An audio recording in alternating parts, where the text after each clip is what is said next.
우리 사순절 두 번째 주일을 맞았습니다.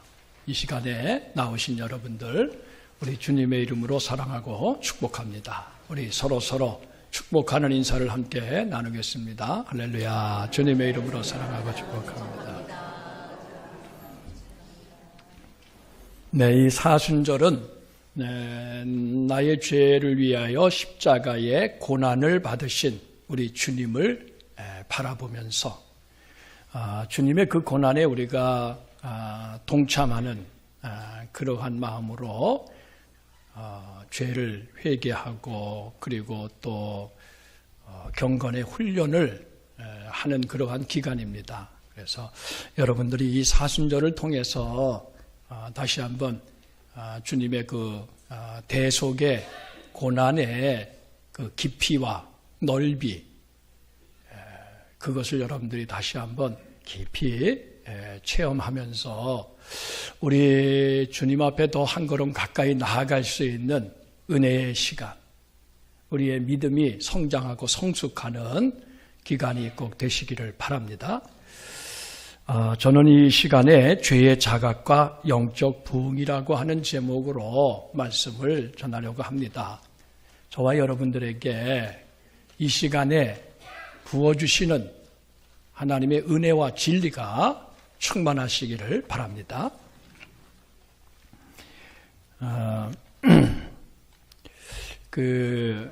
블레이크 파스칼이라고 하는 분이 이렇게 말씀을 하셨습니다. 세상에는 두 부류의 사람이 있다.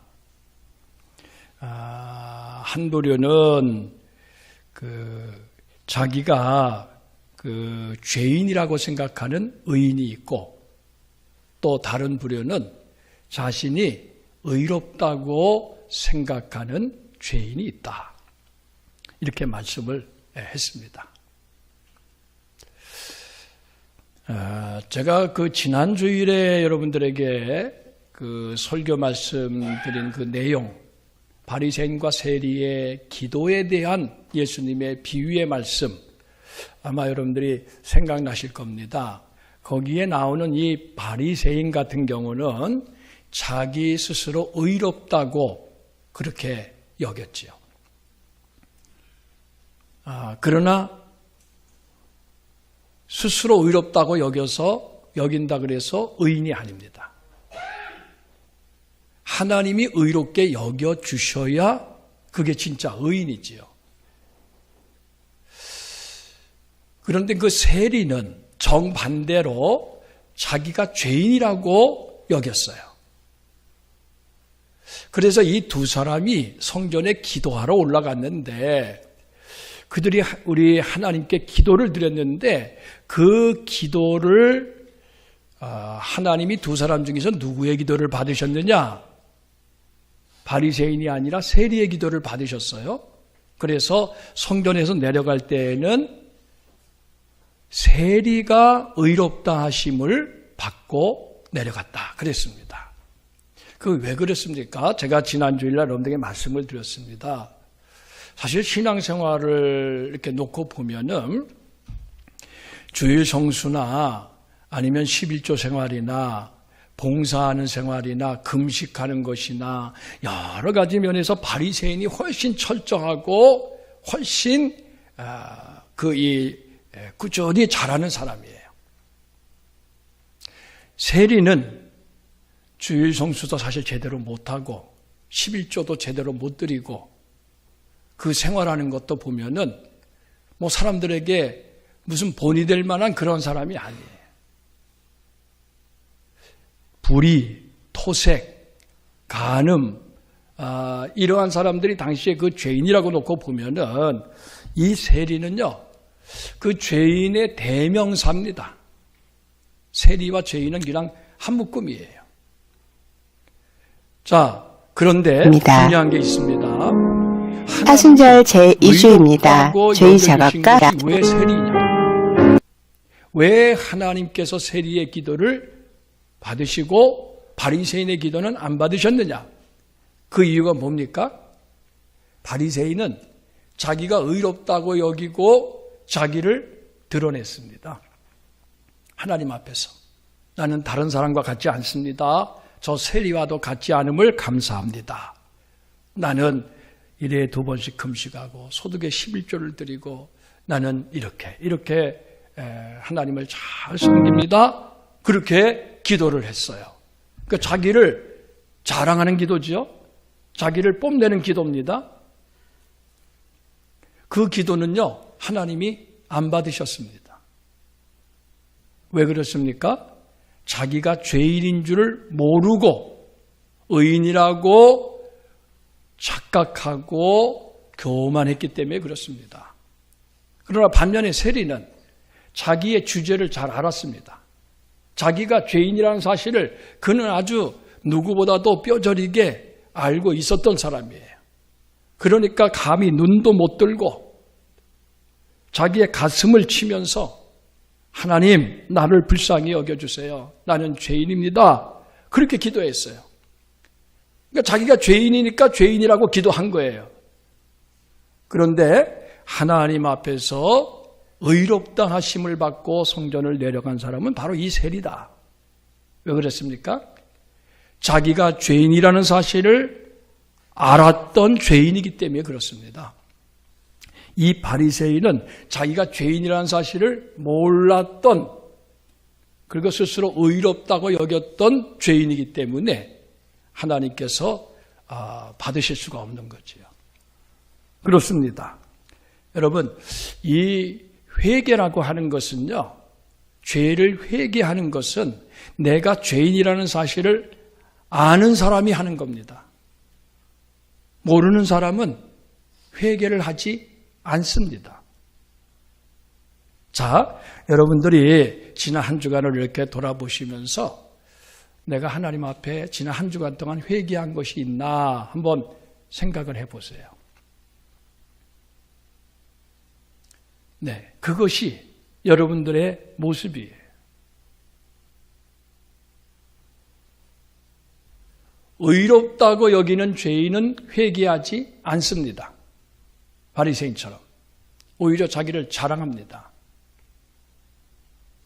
그러나 자기가 죄인이라고 하는 사실을 아는 죄인은 회개합니다. 만약에 여러분들이 지난 한 주간을 살면서 또는 요 최근에 지내오면서 하나님, 내가 죄인입니다. 나를 불쌍히 여겨주세요. 하고 하나님 앞에 회개한 일이 생각이 나지 않는다면, 한 번도 생각이 나지 않는다면은 한번 자기를 돌아보셔야 돼요. 내가 지금 어떠한 삶을 살아가고 있는지 하나님 앞에서. 이 회개라고 하는 것은 죄의 자각을 통해서 오는 거예요. 내가 죄인이라는 사실을 자각한 사람, 스스로 깨달은 사람은 하나님 앞에 회개합니다. 그리고 죄를 회개함으로써 새로워집니다. 우리 사람이 새로워지는 길은 하나밖에 없어요. 우리가 옷은 빨래하면은 희게 됩니다. 그러나 사람은 어떻게 새로워집니까? 내가 죄인이라는 사실을 알고 하나님 앞에 회개할 때에 새로워집니다. 왜 그렇습니까? 우리 주님의 보혈로 죄를 씻어주시고 우리의 심령을 새롭게 하시기 때문에 그렇습니다. 그게 하나님의 은혜지요. 그래서 우리 거듭난 성도들은 한 번 죄를 용서받았다 그래서 죄에서 자유함을 얻었다 그래서 회개가 없느냐? 그렇지 않습니다. 우리는 하나님 앞에서 늘 죄를 회개하는 삶을 살아야 됩니다. 그래야 우리가 날마다 새로워지는 존재가 될 수 있는 거지요. 날마다 새로워져야 우리가 예수님을 조금씩 닮아가는 겁니다. 그래서 그리스도의 장성한 분량이 충만한 데까지 자라가라. 이렇게 성경이 말씀했어요. 저와 여러분들이 겉으로는 우리가 성인이고 이미 다 자랐습니다. 더 이상 이제 키도 안 크고 키가 크는 게 아니라 오히려 이제 키가 점점 줄어들죠. 예, 나이가 드시고 그러면은 허리가 구부러지고 관절이 아프고 그러다 보니까 점점점 이게 키가 작아져. 그러나 여러분 영적으로는요 아직까지 우리는 자라는 중에 있다는 사실을 아시기를 바랍니다. 영적으로는 아직까지 우리는 아이들이에요. 어떻게 보면 아이라고 말할 수 있어요. 자라려면 아직도 한참 멀었어요. 예. 여러분들이 육신의 나이만 가지고 내가 나이가 몇 살이고 내가 나이가 많이 먹었고 여러분들 자꾸 그것만 생각하시면 안 돼요. 신앙생활은 그렇게 하는 게 아닙니다. 신앙생활은 내가 하나님 앞에서 어린아이와 같은 마음으로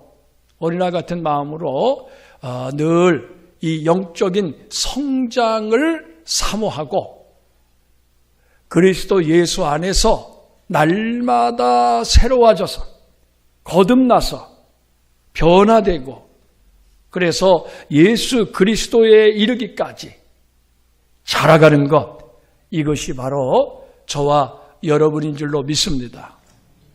그렇게 자라야 신앙이 성숙하고 그리고 교회가 성장하고 그래야 이 영적인 부흥이 일어납니다. 오늘 제가 말씀드릴 설교의 제목이 죄의 자각과 영적 부흥이라. 여러분 우리 교회가 부흥되기를 원하고 속회가 부흥되기를 원하고 우리나라가 부흥되고 발전하기를 원하잖아요. 다 그렇습니다. 그러나 그 부흥이라고 하는 것은요 결코 우연히 오는 것이 아닙니다. 그 부흥이라고 하는 것은 반드시 그 원인이 있어요. 부흥이 오는 그 이유가 있습니다. 그런데 이 신앙의 부흥, 이 영적인 부흥은 어디서 오느냐? 이 죄를 자각하고 회개함으로써 오는 겁니다. 어떻게 보면 좀 간단해요. 좀 단순합니다. 복잡하지가 않아요. 여러분들이 열심히 봉사하고 열심히 여러분들이 그러면은 내 신앙이 성장하겠지. 내 믿음이 자라겠지. 물론 그러한 부분이 있습니다. 성경도 열심히 읽고 기도도 열심히 하고 또 우리가 정말 하나님이 원하시는 일을 열심히 하면은 그러면 잘하는 거지요. 그러나 가장 중요한 핵심은요. 하나님 앞에서 내가 죄인이라는 사실을 깨닫고 죄를 회개할 때에 그럴 때에 새로워지는 거예요. 그럴 때. 이 새로워지지 않으면은 우리가 깨끗해지지 않으면은 거기에다가 뭘 아무리 담아도 그거 먹을 수가 없어요. 그거 쓸 수가 없습니다, 여러분. 저도 지금 강대상에 제가 이제 물을 떠다 주셔서 늘 이렇게 물을 마십니다. 근데 여러분 생각해 보세요. 여기에 물이 한 주전자가 있어요. 그런데 그것을 우리가 마시는데 거기에 뭔가 더러운 것이 들어갔다. 다만 작은 거 하나라도 들어갔다 그러면 이거 마실 수 있겠습니까? 못 마십니다. 죄라는 것이 그런 거예요, 여러분. 죄라는 것이 무슨 우리는 크고 거창한 것만 죄라고 생각하지만 그렇지 않습니다. 성경을 보면은 아주 우리가 사소하게 여기는 거, 그런 것들이 다 이게 심각한 부패와 타락을 가져오는 겁니다. 그래서 우리가 죄인이라는 사실을 알고 그 죄를 하나님 앞에 내어놓고 회개하고 그리고 변화되고 새로워지지 않은 상태에서 거기다 자꾸 무슨 내가 열심히 노력해서 이것도 쌓고 저것도 쌓고 실력을 쌓아야지 능력을 쌓아야지 그렇게 된다 그래서 하나님 앞에 쓰임받을 수 있느냐? 그렇지 않습니다. 하나님은 그러한 사람을 쓰실 수가 없어요. 왜? 이 죄가 하나님과 우리 사이를 가로막기 때문에 그렇습니다. 이 죄라고 하는 것은요, 작은 것이라도 하나님과 우리 사이를 딱 단절시킵니다. 그래서 하나님 앞에 기도해도 하나님이 그 기도를 들어주실 수 없고, 하나님이 우리를 도와주시려고 해도 죄가 하나님과 우리 사이를 가로막아서 그래서 도와주실 수 없게 되는 정말 안타까운 그러한 상황에 이르게 되는 겁니다. 그렇기 때문에 저와 여러분들이 정말 가장 힘써야 되는 것은 뭐냐? 하나님 앞에서 내가 죄인이라는 사실을 깨닫고 그 죄를 회개하는 거예요. 이게 가장 중요합니다.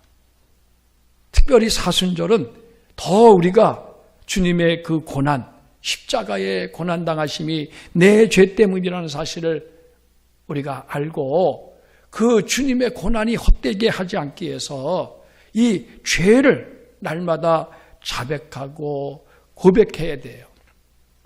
죄라는 것은요, 이렇게 감춰져 있기 때문에 우리가 정말 눈을 부릅뜨고 찾아보려고 해도 잘 찾아지지가 않습니다.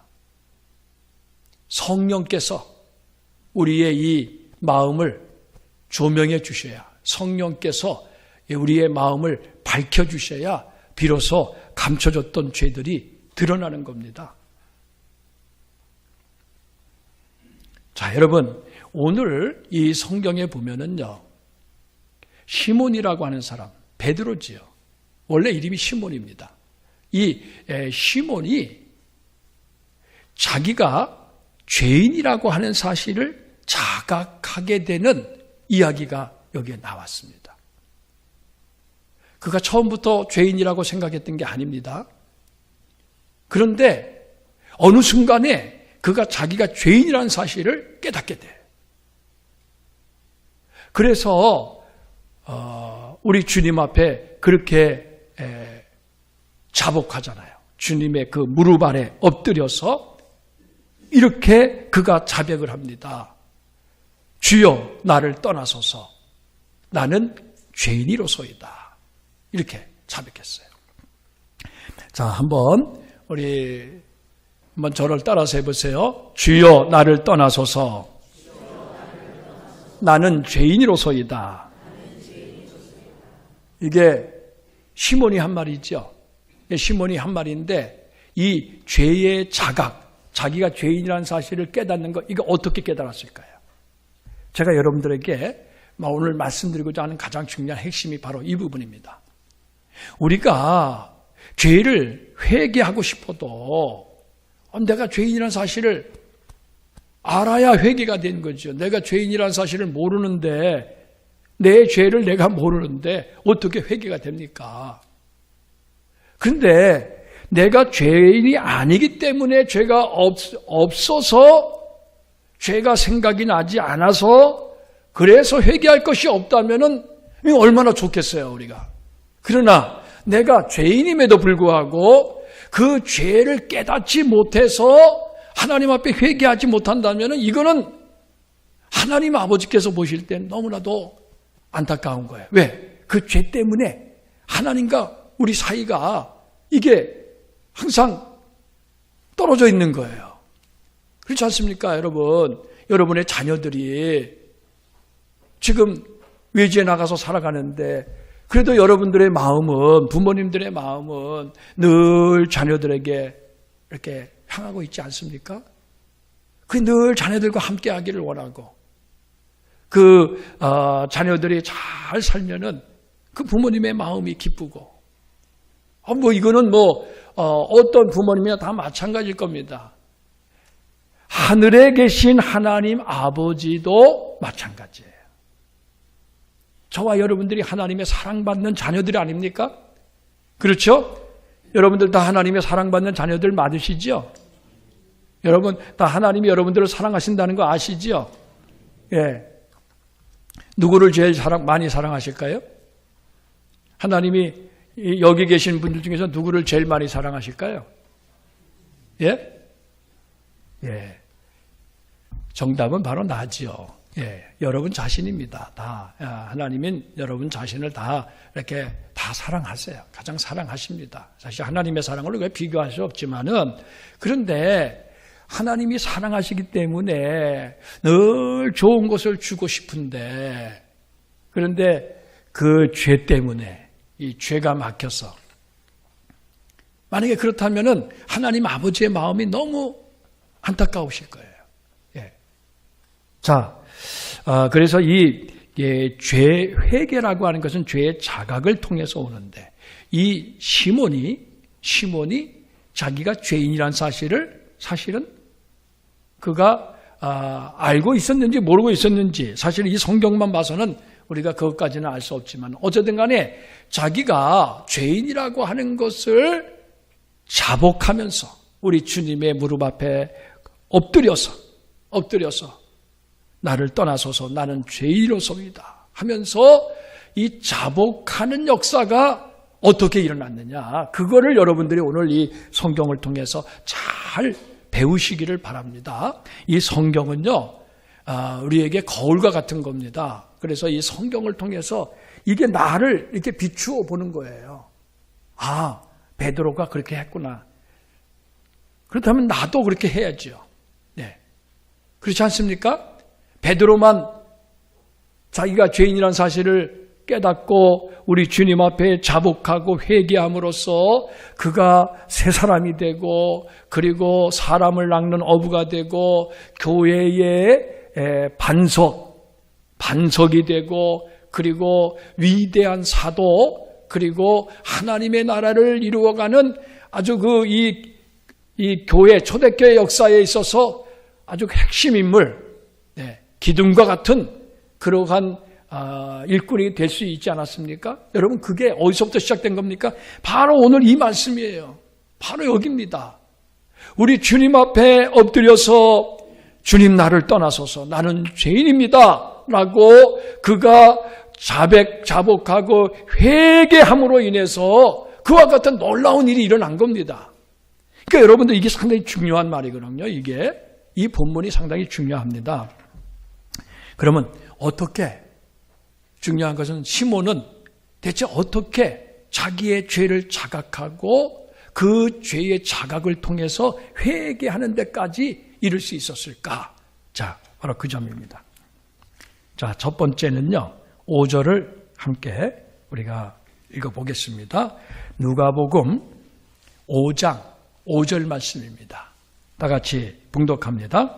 시몬이 대답하여 이르되, 선생님, 우리들이 밤이 새도록 수고하였으되 잡은 것이 없지만 말씀에 의지하여 내가 그물을 내리리이다 하고. 아멘.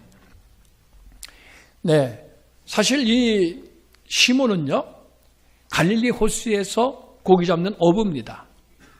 거기서 벌써 그때 시몬의 나이가 몇 살인지 우리가 알 수는 없지만은 거기서 수십 년 이렇게 고기를 잡았다, 이렇게 우리가 추정을 할 수 있겠습니다.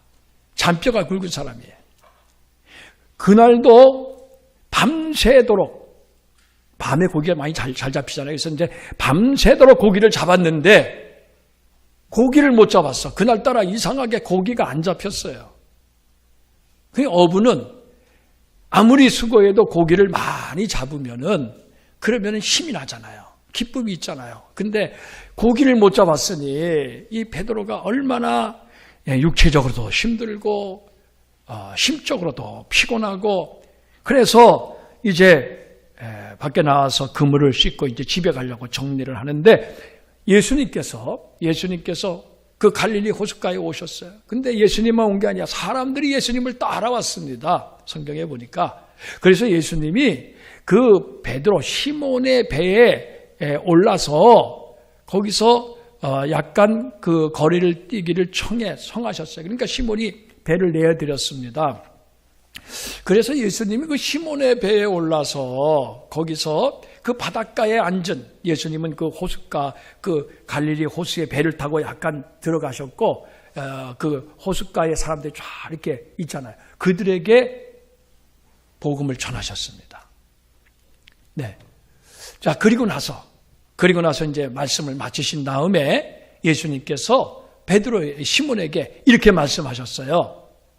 깊은 데로 가서 그물을 내리라, 이렇게 말씀하셨어요. 깊은 데로 가서. 그러니까 예수님이 그 시몬의 배를 이렇게 사용하셨으니까 뭔가 좀 이렇게 도와주시고 싶었던 그러한 마음이 있으셨던 거지요. 자, 바로 그 얘기입니다. 그 얘기를 들었을 때, 그 말을 들었을 때에 베드로는 어떤 마음이 들었을까요? 밤새도록 고기를 잡았어요. 근데 고기를 잡지 못했어, 별로. 그래서 이제는 집에 돌아가려고 그물을 씻어. 이제 거의 다 씻었어, 이제는. 네. 그런데 이 예수라고 하는 선생이, 자, 이 베드로가, 시몬이 예수님을 선생님 이렇게 불렀잖아요. 예수라고 하는 선생이 자기에게 깊은 데로 가서 그물을 내리라 이렇게 말씀을 하셨단 말이에요. 자, 깊은 데로 가서 그물을 내려 고기를 잡으라. 자, 이렇게 말씀을 하셨어요. 여러분 같으면 어떻게 하시겠습니까? 네, 우리는 뭐 성경을 이미 다 알고 있으니까 그렇지만은 그러한 상황에서 여러분들이 그러한 상황이다 그러면은 어떻게 그 말대로 하시겠습니까? 네, 이게 성경은요, 이게 무슨 뭐 옛날 얘기가 아니고 동화가 아닙니다. 이게 실제로 일어났던 그런 사건을 기록한 거기 때문에 이게 여러분들이 이게 시몬의 입장이라고 한번 바꿔놓고 생각을 하셔야 돼. 시몬의 입장이야. 그러면 여러분들은 예수님의 말씀대로 따랐겠습니까? 네, 대답들이 없으시다는 것은 따랐다는 얘기인지 안 따랐다는 얘기인지 잘 모르겠습니다. 네, 어쨌든 간에 우리가 이제 좀 그냥 상식적으로 생각을 해보겠습니다. 상식적으로 밤새도록 그물질을 했어요. 예수님이 말씀하신 깊은 데 안 가봤겠습니까? 다 가봤어요. 거기도 가서 몇 번 수십 번 그물을 내렸어요. 근데 고기를 못 잡았어요. 이미 다 해본 거야. 그런데 예수님께서 깊은 데로 가서 그물을 내려 고기를 잡으라 이렇게 말씀하셨단 말이에요. 그러니 그 갈릴리 호수에서 고기 잡느라고 잔뼈가 굵은 산전수전 다 겪은 이 베드로의 입장에서 어떤 생각이 들겠습니까? 네, 전문가가 누굽니까? 고기 잡는데? 예, 시몬이 전문가지요. 예수라고 하는 이 선생, 나사렛 출신, 아버지가 목수고 그 밑에서 목수 일을 도왔던 분이잖아요. 예수님도 일종의 목수지요. 네, 고기를 잡아본 적이 없어요. 그러면 누구의 판단을 따라야 됩니까?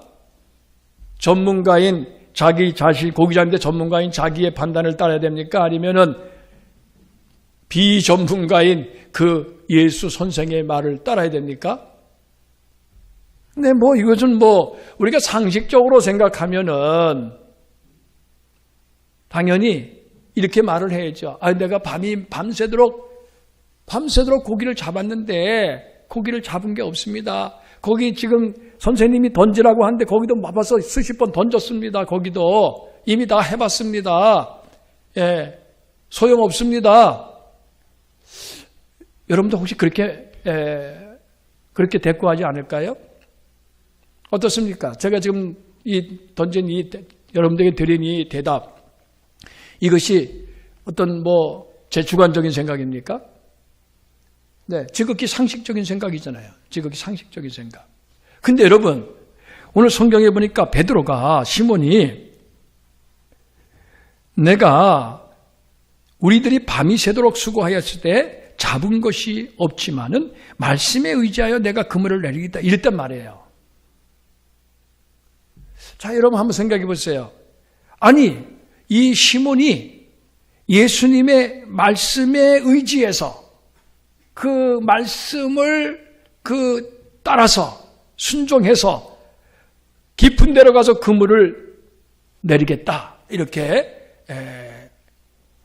대답하고 가서 그렇게 실제로 했습니다. 아니, 이게 가능한 일입니까, 여러분? 여러분들 이 시몬의 이 말 그리고 그의 그 태도, 이거 여러분들 이해가 되십니까? 어떻게 시몬이 그렇게 할 수 있었을까요? 믿음이 좋아서요? 네, 우리가 이제 이 성경 본문을 가지고 설교할 때, 이게 믿음은 순종이다. 네, 그런 얘기 많이 하죠. 믿음은 순종이다. 정말 우리 예수님 믿는 사람은 예수님 말씀대로 순종해야 된다. 네, 이런 얘기를 많이 합니다. 그러나 사실은 제가 이게 아무리 저도 이제 사실 그전에도 그런 말씀도 드리고 그렇게 했지만은 이번에 이제 이 말씀을 이렇게 다시 한번 묵상하면서 보니까 이 베드로가요, 예수님을 그리스도라, 메시아라고 믿었던 상황이 아닙니다. 그때 상황은. 예수님을 선생님이라고 불렀어요. 선생이라고 하는 건 뭐예요? 위대한 율법, 교사, 선생, 그런 거예요. 스승님, 네, 이런 거예요. 그 말씀을 가르치는 사람. 그러면은 우리가 쉽게 생각할 때 예수가 그리스도라는 사실을, 하나님의 아들이라는 사실을 그가 믿었다면은 당연히 그렇게 했겠죠. 네, 당연히 말씀에 의지해서 내가 순종합니다. 당연히 이렇게. 그런데 그때는 그런 것도 아닌데 우리 주님의 말씀에 이 베드로 시몬이 순종했다는 거예요. 그게 어떻게 가능합니까, 여러분? 참 이것이요.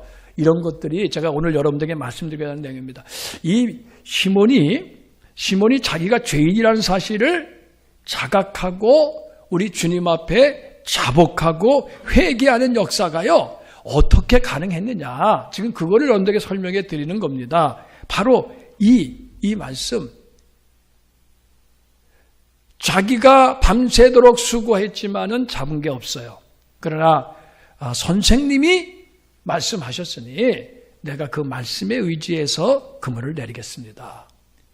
이렇게 그 예수 선생, 예수 주가 아니고요, 예수 선생의 그 말씀의 권위, 말씀의 권세를 이 시몬이 인정했다는 거죠. 인정했다는 겁니다. 그래서 따랐습니다. 그러면 이 시몬은 어떻게 예수 말씀에 권세가 있다는 사실을 알았을까요?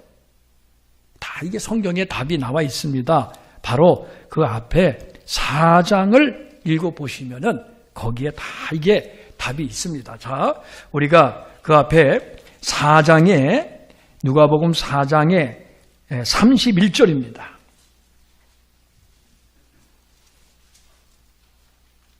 자, 31절. 거기를 보시면은요, 거기에 이렇게 돼 있어요. 제가 좀 빨리 읽겠습니다. 갈릴리의 가버나움 동네에 내려오사 안식일에 가르치심에 그들이 그 가르치심에 놀라니 이는 그 말씀이 권위가 있음이로라. 예수님께서요, 가버나움 회당에서 하나님의 말씀, 성경을 가르치셨는데 사람들이 다 그 가르치심에 놀랐다 그랬어요. 왜? 그 말씀이 권위가 있기 때문에. 여기서 이 권위가 있었다는 것은요, 이 말씀에 파워가 있었다는 거지요. 네, 예수님께서 그 회당에서 성경을 읽고 그리고 그 회중들에게 말씀을 전하는데 그 회중들이 들으니까 이 서기관들, 당시에 그 성경을 해석해 주던 서기관, 그 율법 교사들, 이러한 사람들이 전해주는 말과는 차원이 다른 거야. 차원이 다른 거야. 이게 왜냐하면 예수님은 하나님 나라에서 오신 분이잖아요. 하나님의 아들이고. 그러니까 이 하나님 나라의 진리에 대해서 아주 분명하게 그들에게 선포를 하시니까 사람들이 다 놀랐어요. 왜? 저 사람, 저 나사렛, 가버나움하고 나사렛은요, 그렇게 멀리 떨어져 있지 않습니다. 그리고 그 나사렛에서 목수의 아들이라는 사실을 다 알고 있어요. 사람들이 거기 모르겠습니까? 그 옛날에. 그런데 이 사람이 성경 말씀을 전하는데 놀라운 그러한 그 권세가 있는 거야. 힘이 있는 거야. 그러면 다 놀랐습니다. 다 놀랐어요. 근데 그것만 있었던 것이 아닙니다. 그 뒤를 읽어보겠습니다. 그 뒤를 읽어보면 33절에 이렇게 회당에 더러운 귀신 들린 사람이 있어요. 근데 이 예수님께서 35절에 보면 꾸짖어. 귀신을 꾸짖어. 잠잠하고 그 사람에게 나오라. 그러니까 이 귀신이 사람들을 무리 중에 넘어뜨리고 나오되 그 사람은 상하지 않았다. 그러니까 36절에 사람들이 또 놀랐어요. 다 놀랐어. 그러면서 이 어떠한 말씀인고 권위와 능력으로 더러운 귀신을 명하며 나간다. 이 말씀의 권위가요, 더러운 귀신을 명하니까 귀신이 나가는, 귀신이 쫓겨가는 이러한 권위가 있다는 사실을 사람들이 보니까 다 깜짝 놀랐습니다. 그뿐만이 아닙니다. 38절입니다. 예수께서 일어나 회당에서 나가서 시몬의 집에 들어가시니, 이 시몬이 누굽니까? 바로 여기 오늘 성경에 나오는 이 시몬 베드로, 바로 그 사람이에요. 이미 시몬은요, 예수님을 만났습니다. 네, 시몬의 집에 들어가셨어요. 시몬의 장모가 중한 열병을 앓고 있었어요. 예수님께서 어떻게 했습니까? 열병을 꾸짖으신데 병이 떠났다 그랬어요. 그러니까 이제 이 시몬이요, 자기 장모님이 열병 때문에, 열병이라니까 정확하게 모르겠습니다만, 무슨 말라리아나 어떤 이런 것들 때문에 지금 그냥 아파가지고 중병 때문에 고생하고 생명이 왔다 갔다 하는 그러한 판인데, 이 주님이, 이 예수라고 하는 선생님이 오셔가지고 열병을 꾸짖으니까 그 열병이 떠나가고 이 장모가 건강을 회복해서 일어나가지고 예수님을 수종드는 거야. 마시는 것도 좀 챙겨드리고 막 이렇게 대접을 하는 거야. 그거를 옆에서 다 봤습니다, 이 시몬이. 그래서 오늘 이 바닷가에서, 호숫가에서 예수님께서 깊은 데로 가서 그물을 내려 고기를 잡으라 이렇게 말씀하시니까 자기가 밤새도록 수고해서 잡은 것이 없지만은 선생님 말씀에 의지해서 내가 그물을 내리겠습니다, 이렇게 대답을 한 겁니다. 그러니까 믿음의 차원이 아니에요. 근데 단지 그가 지식의 차원에서 예수 말씀에 권세가 있구나, 권위가 있구나 하는 것을 알았던 거예요. 이제 그게 중요합니다, 여러분. 자, 여러분, 우리가 지금 예수님을 믿는데 과연 예수 말씀에 권세가 있다는 사실을 여러분들 얼마나 아십니까? 정말 예수님 말씀에 권세가 있다는 사실을 확신하십니까? 예수님이 말씀하시면은 그대로 된다는 사실을 믿으십니까? 예수님이 명하시니까 귀신이 쫓겨가고 열병이 떠나가고 그리고 놀라운 역사가 나타난다는 사실을 여러분들 정말 믿으세요? 네. 이거는요, 예수가 그리스도십니다, 예수가 메시아입니다, 하나님의 아들입니다, 그거 믿지 않아도 여러분들이 그거를 목격했다면은, 여러분들이 그것을 확실하게 체험했다면은요, 우리 주님의 말씀대로 말씀에 의지해서 순종할 수가 있어요. 자, 이게 이제 가장 중요합니다. 이게 여기서부터 시작을 하는 거예요. 자, 그 다음에 또 중요한 것이 있습니다. 요거까지만 말씀을 드립니다. 자, 오늘 이 본문에 보면은 이 예수님의 말씀대로 깊은 데로 가서 그물을 내렸습니다. 내렸는데 어떤 일이 벌어졌습니까? 6절에 보니까 고기를 잡은 것이 심이 많아 그물이 찢어지는지라 그랬습니다. 네. 그 없던 고기들이 어디서 왔는지 몰라요. 네. 그물을 내렸는데 그물이 찢어질 정도로 많은 고기가 잡혔어요. 어떡합니까? 주변에 있는 사람들 불러다가 도와달라 그래가지고 2배의 채움에 잠기게 되었더라 그랬습니다. 다른 성경에는 153마리 이렇게 이제 이 숫자까지 기록하고 있는데, 그런데 그렇게 됐습니다. 그렇게 됐어요. 자, 그렇게 되고 나서 8절, 바로 제가 여러분들과 함께 처음에 읽었던 그 말씀, 시몬 베드로가 이를 보고 그것을 보았어요. 이 예수 선생의 말씀대로 자기가 말씀에 의지해서 깊은 데로 가서 그물을 내렸더니만 그물이 찢어질 정도로 고기가 많이 잡힌 것을 그가 보았습니다. 보았을 때에 그는 어떻게 행동을 했느냐? 예수의 무릎 아래 엎드렸습니다. 예수의 무릎 아래 엎드렸어요. 이게 납작 부복한 거예요. 이게 뭡니까? 나는 죄인이로서이다. 이제 그거예요. 주여 나를 떠나서 나는 죄인으로서이다. 예. 여러분, 이 말이 이게 죄를 자백하고 회개하는 거잖아요. 그런데 이게 어떻게 나왔느냐, 이 말이 그 물고기 잡힌 것을 보고 그가 한 말이에요. 그가 한 행동입니다. 그렇다면 그 물고기를 잡힌 것을 보고 그가 그렇게 행동을 했는데 그렇게 행동하게 된 그 이유가 뭘까요? 단지 물고기 많이 잡았으니까 그러니까 그렇게 하는 겁니까? 예, 그게 아닙니다. 여러분 성경을 보시면은 그 뒤를 보세요. 9절입니다. 네. 자, 우리 이 9절에 있는 말씀 다 같이 함께 봉독합니다. 이는 자기 및 자기와 함께 있는 모든 사람이 고기 잡힌 것으로 말미암아 놀라고 세베대의 아들로서 시몬의 동업자인 야고보와 요한도 놀랐습니다. 아멘. 여기 이 놀랐다라고 하는 말이 있죠. 여러분, 이 놀랐다라고 하는 말은 이것은 무슨 얘기냐? 이것이요, 그냥 단순하게 우리가 어떤 충격받았을 때 놀랐다, 그렇게만 보시면 안 돼요. 물론 충격도 받았어요. 큰 충격받았습니다. 분명히 자기가 잡을 때는 분명히 없었어요. 고기들이 없었습니다. 이거 벌써 다 확인한 거예요. 그런데 예수님께서 이 예수 선생이 말씀에서 그 말씀에 의지해서 그물을 내리니까 엄청나게 잡혔어요. 그거 놀란 거예요. 정말 충격받았어요.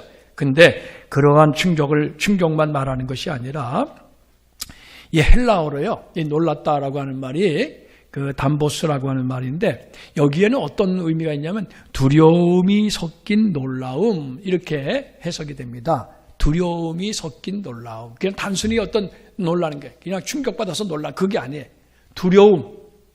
두려움으로 놀라는 거예요.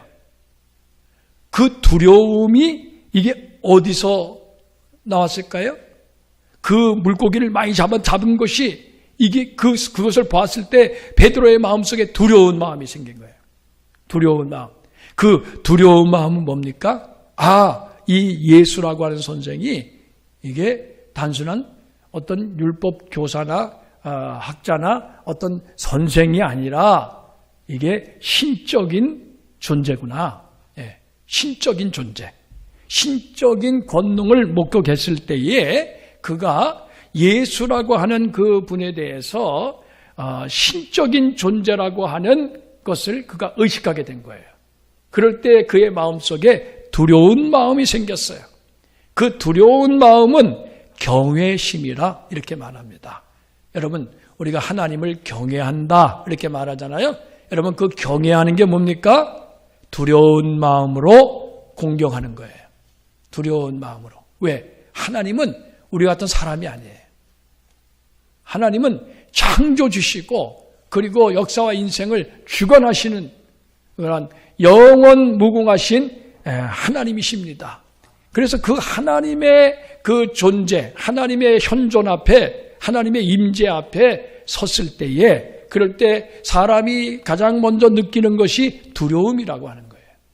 왜? 우리는 죄인이고 우리는 더럽고